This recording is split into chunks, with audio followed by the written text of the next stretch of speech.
Metal melody 2024ல Tamil டப்ல Amazon பிரைமில் வெளிவந்த ஒரு suspense horror thriller movie. இந்த படத்துடைய கதையை பார்த்துடலாம். மெட்டல் மெலடி அப்படிங்கிற ஒரு ஹோட்டல் ஒன்று இருக்கு.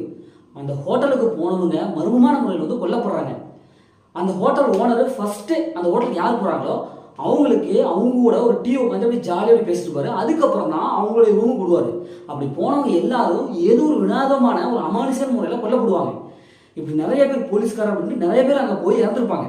இப்போ நம்ம ஹீரோயின் அந்த ஹோட்டலுக்கு போவாங்க. அதே மாதிரி ஹோட்டல் ஓனர் உட்காந்து டீ சாப்பிடாம உள்ளே போவாங்க.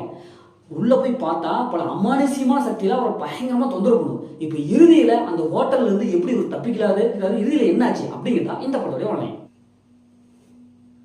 இந்த படத்துடைய பாசிட்டிவ்னாவே படத்துடைய ஸ்டோரி தான். ஒரு வித்தியாசமான ஒரு சூப்பரான ஒரு ஸ்டோரியை கொடுத்துருக்காங்க. படத்தில் நடிச்ச எல்லாமே சூப்பர் பர்ஃபார்ம் பண்ணியிருக்காங்க.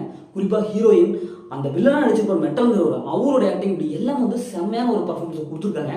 படத்தில் அந்த மெட்டல் மெலடி பற்றி ஒரு பிளாஷ்பேக் போர்ஷன் ஒன்று வரும். அது வந்து செம்மையாக இருக்குது. பார்க்கும்போது நமக்கு எப்பா இவ்வளோ பெரிய பிளாஷ்பேக்கா செம்மையாக இருக்குதா அப்படிங்கிறத இருக்குது. அதே மாதிரி படத்தோட மியூசிக் சூப்பராக இருக்குது. சினிமாட்டோகிராஃபி படத்துக்கு என்ன தேவையோ அதை கொடுத்துருக்காங்க.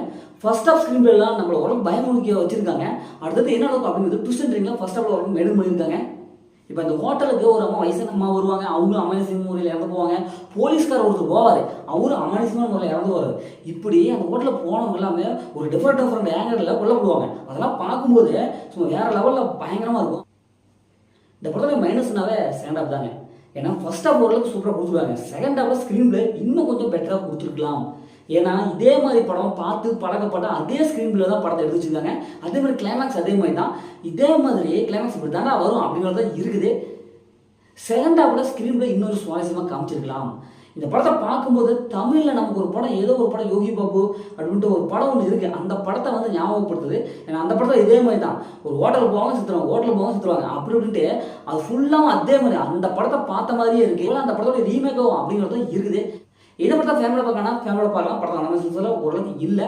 மற்றபடி இந்த படத்தில் பெருசாக சொல்கிறதுக்கு எதுவுமே இல்லை. இந்த படம் எப்படி சூப்பராக சும்மா இருக்கணும். இந்த படம் ஒன் டைம் வச்சு தான் நான் சொல்கிறேன். ஓகே, இதே மாதிரி அடுத்த ஒரு முடிவு உங்களுக்கு பாரு.